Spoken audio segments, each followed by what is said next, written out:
OMG, Don Zulueta, isinapubliko na ang naging anak nila ni Richard Gomez. Isa sina Richard Gomez at Don Zulueta, sa tambalang talaga namang pumatok sa masa ang kanilang love team. Bata o matanda man ay talaga namang kilig na kilig sa dalawang ito. Taong 1991, nagsimulang magsama bilang love team noon sina Don at Richard.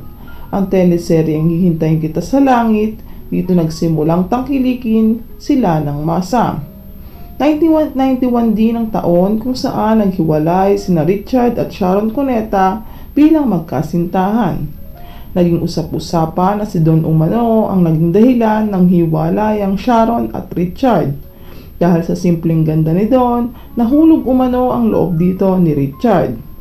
Samantala, kinumpirma naman ni Richard noon na may relasyon na sila ni Don noong taon ding 1991. Patuloy na namayagpag ang kanilang karera sa showbiz industry.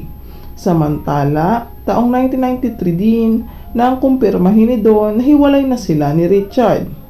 Ayon sa source, pagiging malapit umano ni Richard sa iba't ibang babae ang naging dahilan ng kanilang hiwalayan. Subalit, kahit nahiwalay na sila, patuloy na tinangkilik ng masa ang kanilang love team at hindi pa din nawala ang kilig ng mga fans dahil sa kanilang chemistry na talaga namang hindi nakakasawa.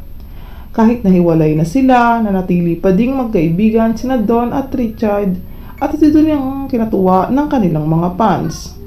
Samantala, naging bukas naman sa publiko si Don Zulueta na isiwalat nito ang tungkol sa naging relasyon nila noon ni Richard Gomez.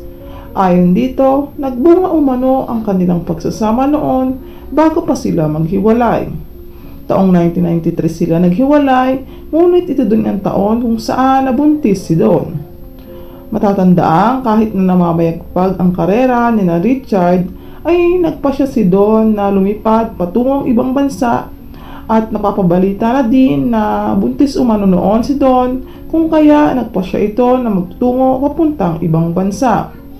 Sa isang interview nito, pinabulaanan ni Don ang pagbubuntis ang dahilan kung kaya ito lumipad papuntang ibang bansa. Kinailangan umano nito bigyan ng pahinga ang kanyang sarili dahil sa sobrang pagtatrabaho nito. Ayon sa source, dahilan lamang umano ito ni Don upang pagtakpan ang naging bunga ng pagmamahalan nila noon ni Richard Gomez. Samantala, ayon sa aming reliable source, inamin din ni Don ang tungkol sa naging bunga ng relasyon nila ni Richard. Ayon pa kay Don, 1994 nang isilang niya ang anak nila ni Richard, sa ibang bansa niya ito ipinanganak. Lalaki nga ang naging bunga ng pagmamahalan nila at binata na din ito.